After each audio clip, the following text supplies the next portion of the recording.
Episode की शुरुआत में हम देखते हैं सभी स्पेशल फोर्सेस उस एरिया के अंदर आ चुकी होती है और इधर ये ऑफिसर कह रहा होता है यहाँ पे क्या हुआ है, क्या किसी ने हमारा प्लान लीक कर दिया है। वो उस बंदे को चेक करता है और उसे पता चलता है कि ये बस अभी बेहोश हुआ है। वो सभी लोग को ऑर्डर देता है कि इन सभी को जेल में ले चलो इंटेरोगेशन करने के लिए। सीन चेंज होता है, इधर हम देखते हैं कि मुंह वापस से आ चुका होता है। वो उस लड़की से कहता है कि मैं वापस आ गया। वो आती और कहती वाह तुम तो बिल्कुल ठीक दिख रहे हो। वैसे ही मुंह उसे गोद में उठा लेता और कहता है कि हाँ मैं ठीक तो दिख रहा हूँ। वो कहती है कि तुम ये क्या कर रहे हो। वो कहता है तुम खुद से चेक क्यों नहीं कर लेती हो कि मुझे चोट लगी है या फिर नहीं लगी है। और फिर पता ही है। सीन चेंज होता है, हम देखते हैं कि ये दोनों ऑफिसर मिलकर उस बंदे से नेगोशिएशन कर रहे होते हैं, लेकिन वो बंदा उन्हें कुछ भी बताने के लिए तैयार नहीं होता है। इतने बार पूछने के बाद ये ऑफिसर एक कहता है अब बहुत हो गया, हम अपना टाइम बेकार में इस पे वेस्ट कर रहे हैं, हमें किसी नेगोशिएशन एक्सपर्ट को बुलाना चाहिए। उनमें से एक बंदा उठ के वहां से जाने लगता है। ये सोच रहा होता है अगर इनमें से एक बंदा चला जाएगा तो मेरे लिए काम और भी आसान हो जाए, क्योंकि ये एक पुलिस वाला मेरा कुछ भी नहीं बिगाड़ सकता। अब वो चला जाता है और ये पुलिस वाला कहता है तुम्हें हमें सब सब सच सच बता देना चाहिए। वैसे भी वो जो नेगोशिएशन एक्सपर्ट है वो हमारे जितना अच्छा नहीं होने वाला है। वैसे ही वो कैदी अपना हथकड़ी तोड़कर उस पर हमला कर देता है, उसका गला पकड़ लेता है और कहता है हाँ तुम पुलिस वाले, तुम लोग को क्या लगता है कि तुम लोग मुझे ऐसे रोक लोगे। और फिर वो उसे बेहोश कर डालता है। वो अपनी हथकड़ी को निकाल लेता है और कह रहा होता है ये पुलिस तो किसी काम की नहीं है, लेकिन म्यूटेंट्स खुद को तो बचा नहीं सकते हैं, आखिर वो दूसरों के लिए काम कैसे करेंगे। हम देखते हैं वो एक चीज को निकालता है जिससे वो उस पुलिस वाले के फेस को स्कैन कर रहा होता है।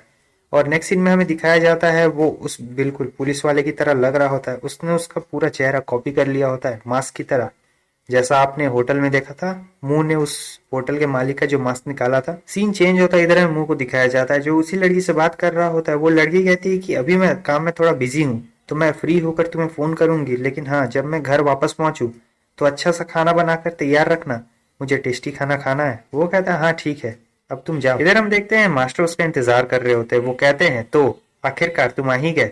वो कहता है सीनियर मास्टर आखिर ऐसी क्या वजह थी जो आप मुझसे इतना अर्जेंटली मिलना चाहते थे। मास्टर कहते हैं मैंने सुना है कि तुम मिस लुओ के बहुत ज्यादा करीब हो और उनके फैमिली के भी, तो इसलिए मैं तुमसे एक फेवर मांगना चाहता हूँ। वो कहता है फेवर, लेकिन किस तरीके का फेवर, क्या चाहिए आप लोग को। मास्टर बताते हैं हम चाहते हैं कि तुम लुओ फैमिली को प्रोटेक्ट करो और मुझे पता है तुम इस रिक्वेस्ट को ना नहीं करोगे। वो कहता है क्या आप चाहते हैं कि मैं लुओ फैमिली को प्रोटेक्ट करूं। लुओ फैमिली यही पर्पल बाल वाली लड़की जो अभी पहले थोड़ी देर पहले दिखी थी। वो कहते हैं हाँ लुओ फैमिली मोर्सियंस की मदद कर रही है, मुझे लगा तुम्हें इसके बारे में पता होगा। वो कहता नहीं मैंने बस इसके बारे में सुना था। वो कहते हैं ठीक है मैं सीधे मुद्दे पे आता हूँ। बैन लॉन्ग एक ग्रुप है जिसे मिशन मिला है लुओ फैमिली के एसेट को इधर से उधर पहुंचाने का, और अगर लुओ फैमिली इसमें कामयाब हो गई तो ये हमारी सिटी के लिए भी बहुत ज्यादा बेनिफिशियल होगा। लेकिन वो मोर्शियंस मुझे नहीं लगता है वो इतनी आसानी से उनका पीछा छोड़ने वाले हैं, इसलिए ये चाहते हैं कि ये जो लुओ फैमिली के हेड है यानी जो उस पर्पल बाल वाली लड़की है उसके डैड हैं उसका सिक्योरिटी गार्ड बने, वो भी स्पेशल वाला, और सुरक्षित उन्हें वापस इसी शहर में लाए। वो कहता है आपका क्या मतलब है, क्या मुझे अभी अभी यहाँ से जाना होगा।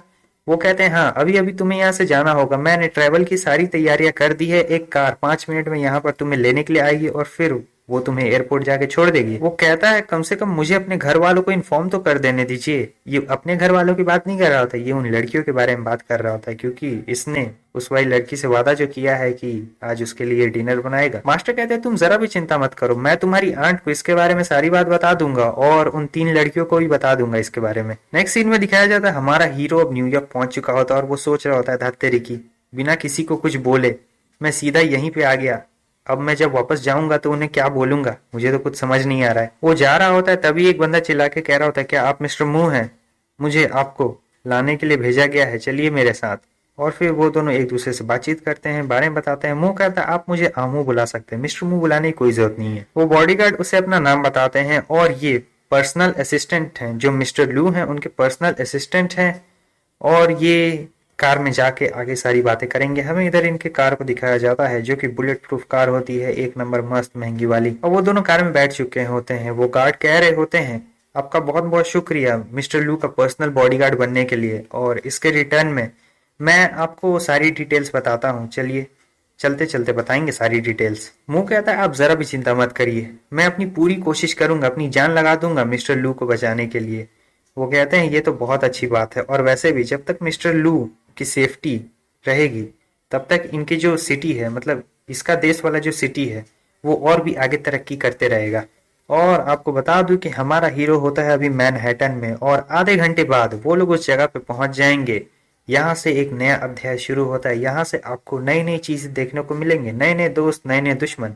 नेक्स्ट सीन में हमें दिखाया जाता है वो मिस्टर लू के शानदार बंगलों में पहुंच चुके होते हैं, और वहां पर बटलर उनका इंतजार कर रहे होते हैं। गार्ड कहते हैं इनसे मिलिए, ये है हार्ड वर्किंग बटलर, ये आपका सारा सामान सेटल कर देंगे। वो कहता है वाह बहुत अच्छी बात है। और फिर बटलर मुंह को बता रहे होते हैं आइए सर, इस तरफ आइए। इधर हमें सुनाया जाता है दो लोग बात कर रहे होते हैं। क्या वो बंदा जिसे तुम लोगों ने बुलाया था वो वहां पे आ चुका है? वो बॉडीगार्ड वहीं पे होते हैं। वो कहते हैं हाँ सर, वो आ रहा है, अभी वो रास्ते में ही है। ये कैप्टन होते हैं। ये कहते हैं मैंने सुना है कि वो बस एक कॉलेज स्टूडेंट है, तुम्हें सचमुच ऐसा लगता है कि हमें उसे इतना इंपॉर्टेंट जॉब देना चाहिए? गार्ड कहते हैं मैंने उसका बैकग्राउंड तो चेक नहीं किया है, लेकिन पहली नजर में देखने में मुझे ये पता चल रहा है कि वो कोई नॉर्मल पर्सन तो बिल्कुल भी नहीं है। कैप्टन कहते हैं उसने हमें इसे रिकमेंड किया है तो मुझे पता है उसका कैरेक्टर उतना ज्यादा सिंपल भी नहीं होने वाला है, लेकिन मैं ये जानने के लिए बहुत बेताब हूँ कि आखिर वो कितना ज्यादा ताकतवर है। कैसा रहेगा अगर कल सुबह तुम उसका टेस्ट लो, उसमें पता चल जाएगा वो कितना ज्यादा पावरफुल है। लेकिन गार्ड कहते हैं कि सर मैं कॉम्बैट में उतना ज्यादा स्किल्ड नहीं हूँ और मुझे नहीं लगता है कि ये सही तरीका रहेगा। कैप्टन कहते हैं तुम चिंता क्यों करते हो और इतने ज्यादा अच्छे भी मत बनो, वैसे भी तुम मिस्टर लू के साइड बहुत लंबे वक्त से हो, तो मुझे पता है तुम उस पर्सन को टेस्ट करने के लिए सबसे परफेक्ट इंसान हो। सीन चेंज होता है, अब सुबह हो चुकी होती है। इधर हमें जिम के सीन को दिखाया जाता है जहां पर ये वर्कआउट कर रहा होता है। तभी वो गार्ड भी वहां पे आ जाते हैं। ये कहता है तो बिग ब्रदर आप भी यहाँ पे वर्कआउट करने के लिए आते हैं? वो कहता है हाँ, मैं हर सुबह यहाँ पर वर्कआउट करने के लिए आता हूँ। वो कहता है वाह बिग ब्रदर, आपके स्कार्स को देखने से तो लगता है कि आप बहुत ही ज्यादा एक्सपर्ट फाइटर हैं। मुझे लगता है आप कॉम्बैट में बहुत ज्यादा अच्छे होंगे। वो कहते हैं अरे नहीं नहीं ऐसा कुछ भी नहीं है, ये सब तो बस छोटी मोटी खरोचे और कुछ भी नहीं। और फिर मुंह कहता है मैं यहाँ आसपास सुबह देख रहा था, यहाँ पर बहुत सारी फैसिलिटीज है जिनमें अच्छे इक्विपमेंट्स रखे हुए हैं, लेकिन मुझे पता नहीं है, तो क्या आप मुझे बता सकते हैं इनके बारे में? वो कहते हैं ठीक है, इसके बाद मैं तुम्हें सिक्योरिटी रूम में लेके चलूंगा और उसके बारे में सारी जानकारी दूंगा, लेकिन उससे पहले मैं तुमसे वन ऑन वन मैच करना चाहता हूँ। वो कहता है क्या आप मुझसे वन ऑन वन मैच करना चाहते हैं? इसका मतलब यही कि आप मेरी एबिलिटीज को टेस्ट करना चाहते हैं। और फिर अगले सीन में हमें दिखाया जाता है कि मुंह उनके चेहरे पर एक जोरदार घूसा मारता है जिससे वो बैठ जाते हैं। वो कहता है कि मुझे माफ करिए, लगता है मैंने कुछ ज्यादा ही जोर से आपको मार दिया। कोई बात नहीं, प्लीज वापस से खड़े हो जाइए। वो कहते हैं कोई बात नहीं कोई बात नहीं, तुम्हारा ये पंच बहुत ज्यादा अच्छा था, मैं तुमसे बहुत इम्प्रेस्ड हूँ, चलिए मैं आपको आपके रूम तक छोड़ने में मदद कर देता हूँ। वो कहते हैं नहीं नहीं मैं ठीक हूँ, थोड़ी देर आराम करने के बाद मैं ठीक हो जाऊंगा। वो कहता है ठीक है, तो मैं यहाँ थोड़े राउंड मारने जा रहा हूँ ताकि मैं आपको डिस्टर्ब ना करूँ। इधर उन्हें वो बहुत जोर से दर्द कर रहा होता है। वो सोच रहे होते हैं कि ऐसा कैसे हो सकता है, सिर्फ एक पंच में ही इतना ज्यादा दर्द कैसे कर रहा है। और फिर वहां पे कैप्टन आ जाते हैं।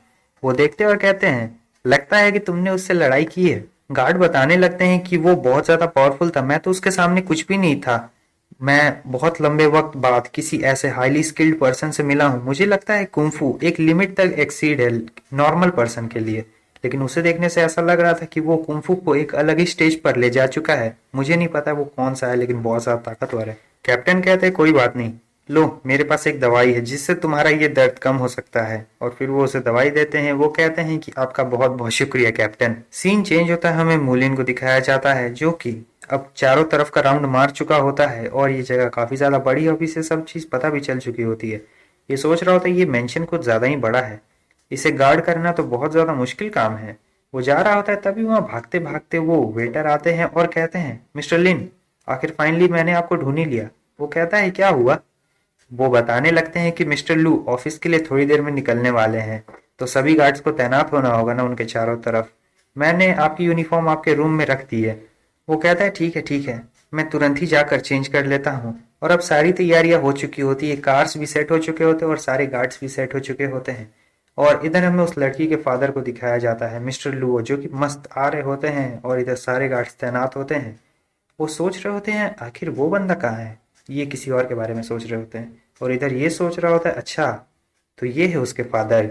तभी एक गार्ड आता है और उन्हें बताता है कि उनका एक जो बॉडी गार्ड है उसकी तबीयत कुछ ठीक नहीं लग रही है, इसीलिए आज वो इसकी जगह पर एक नया गार्ड आया है। ये वही गार्ड होता है जिसके बारे में ये सोच रहे होते हैं कि आखिर वो कहाँ है, दिख क्यों नहीं रहा है। और फिर कहते ठीक है चलो अब चलते हैं। और फिर कैप्टन मुंह के पास जाते हैं और उसे बताते हैं कि तुम भी उसी सेम कार में रहोगे जिस कार में मिस्टर लू रहेंगे। सीन चेंज होता हम देखते हैं वो दोनों कार में बैठे हुए रहते हैं और इधर मुंह सोच रहा होता है आखिर मुझे ये अजीब अजीब सा महसूस क्यों हो रहा है। तभी जो आगे ड्राइवर होता है ये भी गार्ड होता है, ये मिस्टर लू को बोल रहा होता है कि उन्होंने जो डॉक्यूमेंट साइन करवाने के लिए भेजे थे वो हो चुका है और बस 2 महीने और उन्हें इंतजार। मिस्टर लू कह रहे होते क्या अभी मुझे और 2 महीने इंतजार करने होंगे? ये 2 महीने बहुत ज्यादा क्रिटिकल होने वाले हैं, सभी डिपार्टमेंट्स को हाई अलर्ट पे रहने के लिए कहो। और फिर इधर से हमें दिखाया जाता है कि एक ट्रक आ रहा होता है बड़ी तेजी के साथ और इस तरफ से वो उनकी कार को टक्कर मार देता है। ये उनके गार्ड्स की कार होती है और वो बताते हैं कि एनिमीज आ चुके हैं। एनिमीज बहुत सारे होते हैं, वो तुरंत ही ट्रक से निकलते हैं और उन सारे गार्ड्स को मारना शुरू करते हैं, लेकिन गार्ड्स भी उनका करारा जवाब दे रहे होते हैं। जो मिस्टर लू की कार चला रहा होता है जो गार्ड, उसे पता चलता है कि आगे दुश्मन आ चुके हैं और उनके पास ढेर सारे हथियार है और वो लोग बहुत ज्यादा, इसलिए वो लोग रिट्रीट कर जाए। तभी ये मिस्टर लू को कह रहा होता है कि दुश्मन आ चुके हैं और आपकी सेफ्टी के लिए हमें आपको वापस से मेंशन में ले जाना पड़ेगा। सर टाइट से पकड़ लीजिए। और वो कार को बहुत स्पीड से भगाता है, कोने कोने से ले जाता है। और इधर मुंह सोच रहा होता है क्या अपने पहले ही मिशन में इतनी सारी भागदौड़ हो रही है, मुझे लग रहा है कि लगता है आज का दिन बहुत बुरा जाने वाला है, पता नहीं ऐसा क्यों। वो लोग आगे जा रहे होते हैं लेकिन एक ट्रक ने उनका रास्ता रोक लिया होता है।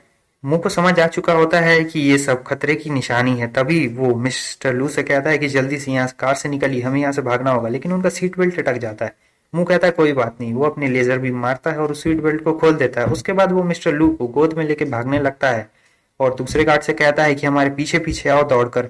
वो भी उसके पीछे पीछे जा रहा होता है और लू कहता है कि उस कार से दूर रहना। और फिर हम देखते हैं अचानक से उस कार में बहुत सारे रॉड निकल जाते हैं और वो लोग भाग के थोड़ी दूर आ चुके होते हैं। वो गार्ड कहता है मिस्टर लू क्या आप ठीक है? वो कहते हैं हाँ मैं अभी बिल्कुल ठीक हूँ। थोड़ा हाँफ रहे होते हैं और कहते हैं हमने आज के दिन के लिए काफी ज्यादा प्रिपेयर करके रखा था, लेकिन हमारे एनिमी हमसे भी ज्यादा आगे निकले। अगर ये नया बॉडीगार्ड नहीं होता तो हम वहां से कभी भी निकल नहीं पाते। और वो लोग बात कर रहे होते हैं वैसे ही वहां पर फायर हो जाता है, लेकिन मुंह इस बार भी उन्हें बचा लेता है, धक्का मार देता है तो पीछे हट जाता है। उसके बाद वो उनका हाथ पकड़ता है और कहता है चलिए इस तरफ आइए। इधर हमें दिखाया जाता है कि दुश्मन लगातार उन पे हमला करते जा रहे होते हैं, उनके पास फायर पावर ज्यादा होती है। तभी उनमें से एक को शक होता है कि आखिर उनका एक बंदा कहाँ गायब हो गया। इस तरफ हम देखते हैं कि ये दोनों कार के पीछे छुप जाते हैं। वो दूसरा वाला बॉडीगार्ड मुंह से कहता है कि तुम प्लीज मिस्टर लुओ को बचाने की पूरी कोशिश करना। मुंह कहता है कि तुम जरा भी चिंता मत करो, मैं इन्हें बचाने की पूरी कोशिश करूंगा। वो गार्ड कहते हैं ठीक है, और मैं तब तक उन ऊपर वाले दुश्मनों को देख लेता हूँ। ये भी बिल्कुल सुपरमैन की तरह एक घर से दूसरे घर कूद के जा रहे होते हैं। इधर ये दुश्मन हमला कर रहे होते हैं, जितने भी गार्ड्स होते हैं सभी को मारते जा रहे होते हैं। लेकिन इधर से फ्लाइंग हीरो जैसे उड़ के आते हैं और कहते हैं कि बस तुम लोगों का बहुत हो गया। सीन चेंज होता है। इधर हमें दिखाया जाता है कैप्टन इनके पास आ चुके होते हैं और बता रहे होते हैं कि हमने आगे के सारे दुश्मनों को खत्म कर दिया है, अब बस हमें मिस्टर लू को यहाँ से लेकर भाग जाना है।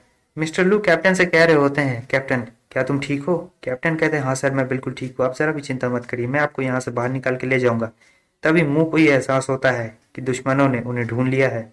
इस तरफ हमें केजीएफ वाली मशीन गन को दिखाया जाता है जो कि बिल्कुल तैनात होती है उन्हीं की तरफ।